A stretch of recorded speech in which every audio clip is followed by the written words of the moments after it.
Et j'ai dû donc, non seulement abandonner, la motocross, mais j'ai dû abandonner mes chaussures. En fait, on s'est rendu compte qu'on y avait des chiens sauvages qui malheureusement étaient en train de nous suivre. Écoutez, si on ne retourne pas maintenant, vous allez jamais les retrouver vos motocross. Donc on retourne dans le désert, mais cette fois on retourne avec le shérif, 2 voitures et 3 motocross et 3 quad bikes. Tu commences à te demander est-ce que vraiment ils sont venus pour m'aider ou est-ce qu'en fait ils veulent me braquer la moto, quoi, c'est ça?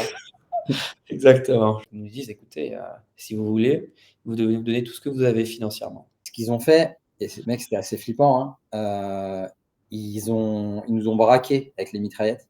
À 5 minutes, sinon tu ton pote, tu vois?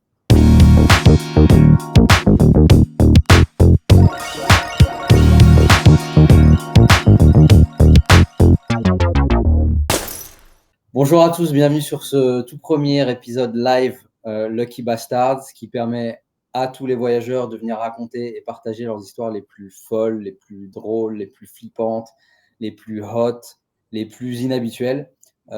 Toutes les histoires qui peuvent vous arriver en voyage, quand vous êtes à l'étranger, ou juste quand vous êtes en dehors de votre, zone de confort. Donc c'est ça l'idée. On a Marc avec nous aujourd'hui sur ce premier épisode. Salut Marc, Bonjour, bonjour, bonjour. comment vas-tu?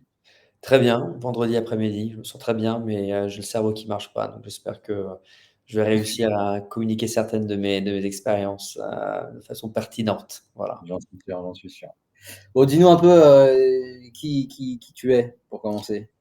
Beh, je m'appelle Marc, je suis un citoyen français, anglais, maltais. Voilà, donc j'ai des parents, j'ai ma mère française, anglaise et mon père est maltais.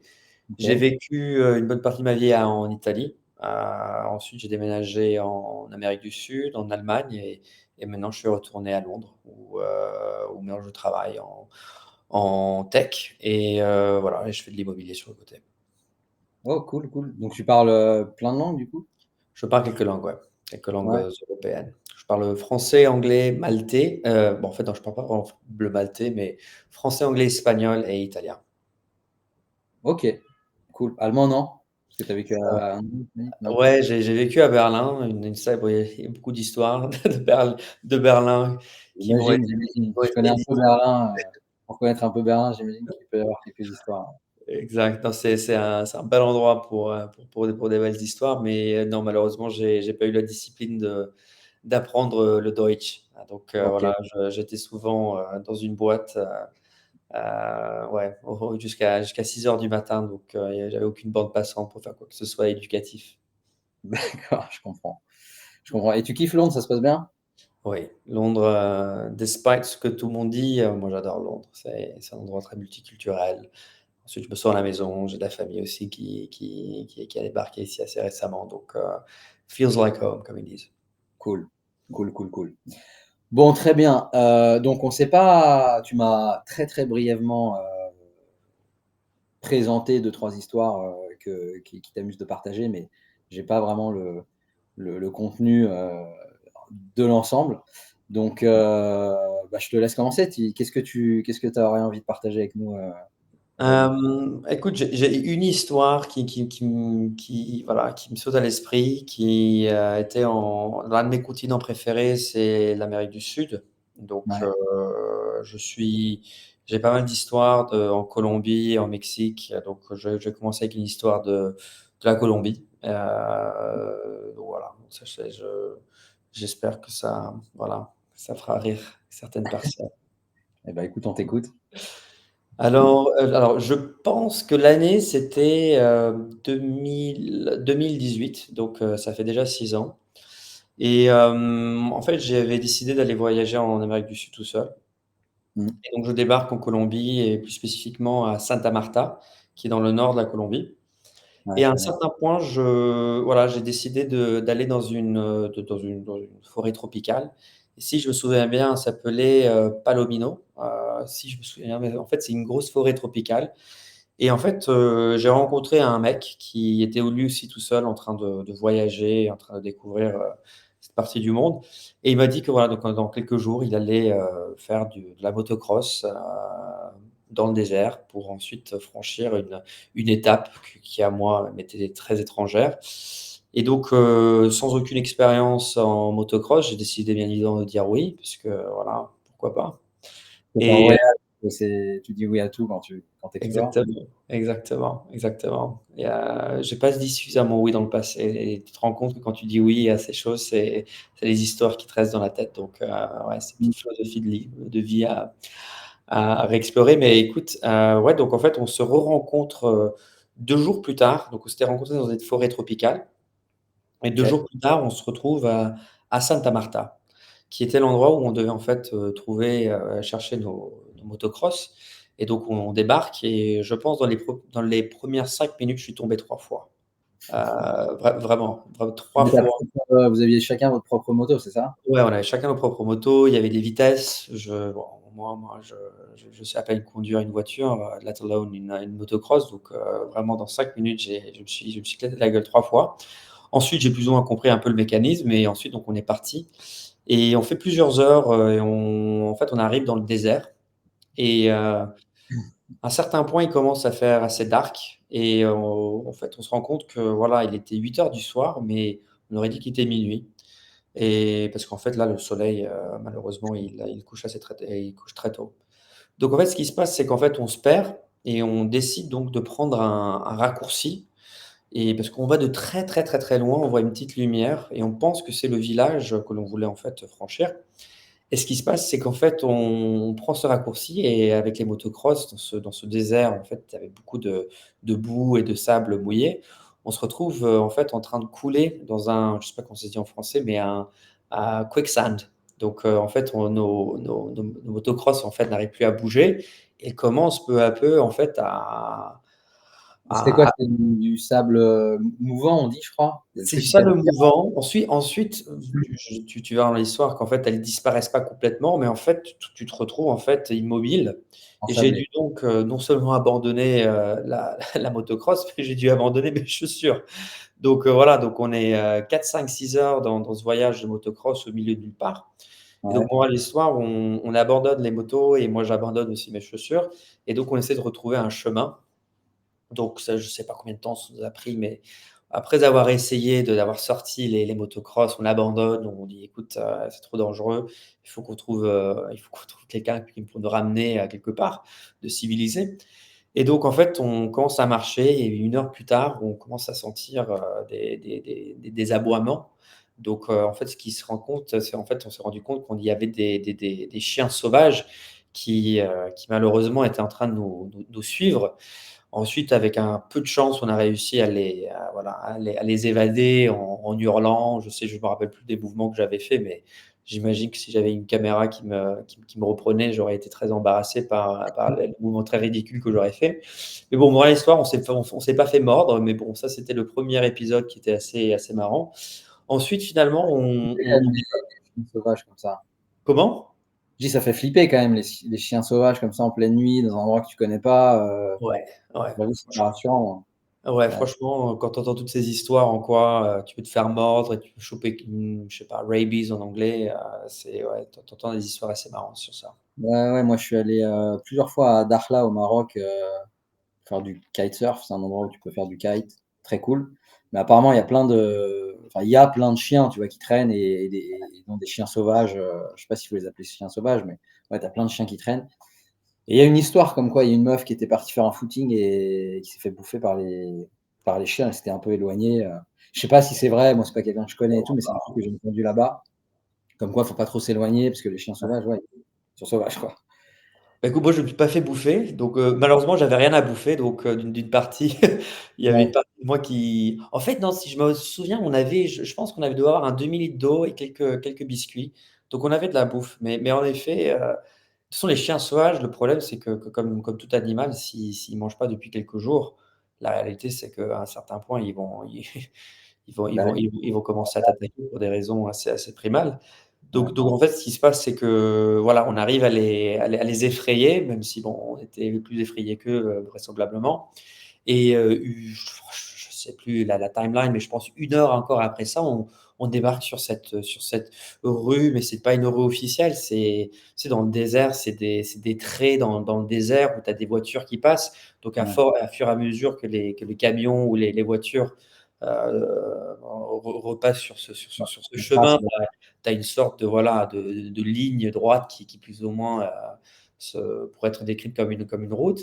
Et donc, plus ou moins, donc c'est là où on commence à faire je sais pas comment ça s'appelle, tu sais, quand tu mets ton pouce et tu demandes du Hop, hitchhike, ouais. du stop. Donc, on commence à faire du hitchhiking. Et je pense qu'il doit y avoir sur une demi-heure 4-5 voitures qui ont passé et justement, personne s'est arrêté parce que on, euh, on pourrait être des Vous êtes pas voleurs, debout. on pourrait être des criminels. Et donc, en fait, tu te dis, je vais pas au milieu du désert essayer voilà, d'aider deux étrangers qui, voilà, dans le sens, on n'est pas des, dans le sens, you always, comment on dit en anglais, on a peur des étrangers, xénophobia. Donc, tu vois des personnes que tu connais pas, justement, tu penses le pire. Mais bon, Ouais, malheureusement, il y avait personne qui voulait, voilà, le nous prendre. sauver. Mais bon, à un certain point, on se retrouve avec un gros camion d'immigrés. Il y a pas, et qui s'est arrêté. Et je pense que parce qu'ils étaient une quinzaine, vingtaine, je pense qu'ils se sont dit, au pire des cas, voilà, on est Ouais, 14-15, on va pouvoir les braquer. ouais. Et donc, je commence à parler avec mon espagnol très limité sur comment, en fait, pourquoi on est là, qu'est-ce qui s'est passé. Et morale de l'histoire, il nous disait, écoute, très bien, on va vous ramener dans l'endroit où, en fait, vous voulez y aller. Parce que c'était plus ou moins eux, c'était même la même destination. Donc, juste pour info, cette petite ville de l'autre côté du désert s'appelait Cabo de la Vela. Donc, c'est vraiment un bidonville de l'autre côté du désert avec des plages incroyables. Donc, l'idée, c'était de dormir dans un hostel, profiter de la vue et retourner le jour après dans, dans Ok. la, dans la ville citoyenne qui était assez loin, qui s'appelait Santa Marta. Donc, en fait, on arrive finalement, et ça doit être 6 heures plus tard, dans le désert. Ouais. Et finalement, on arrive, il doit être minuit, et morale de l'histoire, une fois qu'on est arrivé, le shérif de cette petite ville bidonville nous demande qu'est-ce qui se passe, parce que bon, on leur avait dit qu'on avait abandonné nos motos, qu'il y a eu des problèmes, qu'on avait des problèmes dans le désert et qu'on arrivait, voilà, avec très peu de, voilà, on arrivait avec des problèmes. Donc, nous, à la place d'aller dormir à 1 heure du matin, le shérif décide de retourner dans le désert et de dire, écoutez, si on ne retourne pas maintenant, vous n'allez jamais les retrouver, vos motocross. Ouais. Donc, heureusement, j'avais mis un pin sur Gmaps, Google Maps, pour plus ou moins identifier l'endroit de- des motocross. Donc, on retourne dans le désert, mais cette fois, on retourne avec le shérif, 2 voitures et 3 motocross et 3 quad bikes. Donc, on retourne. Donc, je ne sais pas combien de temps ça nous a pris. Comme Porté. Ouais, donc c'était vraiment assez intense, mais avec une escorte. Et finalement, on retrouve l'endroit. Donc, on retrouve les 2 motos qui peu à peu coulaient, mais bon, elles étaient toujours là. Et je pense qu'on a pris une demi-heure à 4 pour sortir les motos de la boue, de la, de la sable qui a été quand même assez endurcie par le temps et par l'eau. Et donc, bon, finalement, on réussit à les sortir. Et ce qui se passe, c'est qu'ils ne voulaient pas nous les redonner. Donc, je ne comprends pas très bien pourquoi les policiers ils avaient décidé de prendre nos motocross et nous retourner dans la voiture. Mais bon, on retournait tous dans la même ville. Donc, je me suis dit, bon, au pire des cas, ils nous la redonneront à la fin de. Ensuite, il faisait tellement tard le soir ou tôt le matin que ça m'allait de ne pas utiliser la motocross. Donc, en Ouais, fait, mais tu sens quand même le truc un peu chelou, tu commences à te demander est-ce que vraiment ils sont venus pour m'aider ou est-ce qu'en fait ils veulent me braquer la moto, quoi, c'est ça? exactement. Je pense que toi aussi, tu as dû avoir des expériences similaires avec la police. Bon, nous, on a la chance que voilà, la police en France ou en Angleterre, peut-être pas la meilleure au monde, mais ils ne sont pas là pour voler tes motocross. Donc, Ouais, voilà l'histoire. Fast forward, on arrive au village et en fait, on est au moment où nous, on va aller à notre hostel et on veut en fait prendre nos motocross. Et en fait, ils nous disent, écoutez, si vous voulez, vous devez nous donner tout ce que vous avez financièrement. Donc en fait, je me retrouve, voilà, à devoir, dévaliser mon portefeuille. Je leur ai donné tout ce que j'avais. C'était plus ou moins l'équivalent de 200 $. J'ignore les détails, mais c'était quand même pas mal d'argent dans ce pays et c'était surtout l'argent que j'avais besoin pour retourner à une ville un peu plus civilisée. Et voilà, donc ça, c'était un peu la première histoire. Tu te retrouves au milieu du désert. J'ai voilà, des aboiements de chiens sauvages et finalement une police corrompue qui voulait pas me corrompu. redonner euh, J'ai connu un truc comme ça au Mexique, un peu plus flippant quand même, mais de corruption pure de la police militaire, je crois. Je ne sais pas trop faire la différence. J'étais sur une plage avec un pote en train de fumer un joint, un peu tard le soir, mais pareil, dans un endroit où le soleil se couche hyper tôt, tu vois. Ouais. Et là, il y a 2 flics militaires, je sais pas trop, qui arrivent, mitraillettes et tout, et qui commencent à nous mettre un coup de pression énorme parce qu'ils avaient senti l'odeur du joint, tu vois, à essayer de nous mettre un coup de Donc, pression. opportunité pour se faire de l'argent. Ouais, clairement, parce que en fait, ce qu'ils ont fait, et ces mecs, c'était assez flippant, hein, ils nous ont braqués avec les mitraillettes. Ils ont braqué les mitraillettes sur nous. Ils nous ont demandé de leur filer tout ce qu'on avait sur nous, euh, c'est-à-dire rien. Mais quand ils t'ont braqué, c'est quoi? Ils t'ont mis un pistolet au front? C'est-à-dire, Non, ouais, au début, en fait, on s'est jamais levé, on était assis par terre. Ils sont arrivés derrière, ils sont mis devant nous, genre, ils nous ont pas, genre, on est resté assis, tu vois. Ils nous ont pas dit de nous lever, machin truc, et ils ont pointé les mitraillettes vers nous, tu vois. Pas directement sur le front, mais vers nous. Et ils nous ont dit, bah, vous allez nous donner ce que vous avez et tout, machin. Je te dis, ils ont commencé à nous mettre un coup de pression sur le fait qu'on ouais. fumait. Enfin, le Mexique, un mec qui fume un joint, ils en ont rien à foutre, tu vois. La moitié Et de la production mondiale vient de là, sûrement. ouais, ouais, voilà. Et du coup, ils ont, ils nous ont dit, en fait, ils m'ont gardé moi, et ils ont dit à mon pote d'aller chercher dans la chambre d'hôtel tout ce qu'il y avait pour venir récupérer. Ils ont dit, t'as 5 minutes, sinon on tue ton pote, tu vois. Oh là là. Donc moi, en fait, c'est Ils ont bizarre. carrément dit, on tue ton pote Ouais, ouais, si. ouais. Ah, ils étaient Oh. vénères, vénère. Mais après, je sais pas, moi, après, j'ai une manière de réagir dans ce genre d'histoire qui est, je pense que je me masque un peu la vérité. Donc, je me disais qu'en fait, ils étaient en train de nous mettre un énorme coup de pression. Clairement, ils voulaient nous racketter, c'est ce qui les intéressait, tu vois. Et que bah, mon pote, il allait faire vite et qu'il allait revenir avec un peu d'argent qu'on avait, sachant qu'on n'avait pas énormément de trucs, et qu'ils allaient nous laisser, tu vois. Parce que, Ouais. enfin, je ne pouvais pas imaginer qu'ils allaient nous buter, tu vois. Et mon pote, il est effectivement revenu avec tout l'oseille qu'on avait, c'est-à-dire c'était pas grand-chose.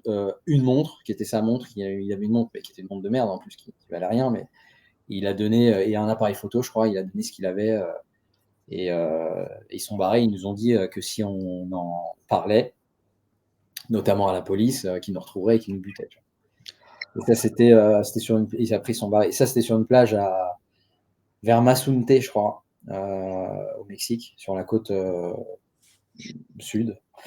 Le Mexique, il faut.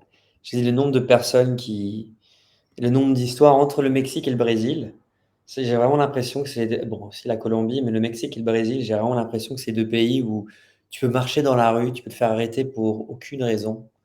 La police qui est tellement corrompue va toujours trouver une raison pour voilà, essayer de faire voilà, débourser une somme bon, potentiellement pour eux assez faramineuse parce qu'à la fin on a quand même des échelles différentes voilà, économiques. Et donc ouais, j'ai les nombres d'histoires où il y avait une fille que j'avais rencontrée, elle s'était fait arrêter dans la rue par un policier. Écoute, j'ignore les détails malheureusement, mais c'était une histoire assez similaire.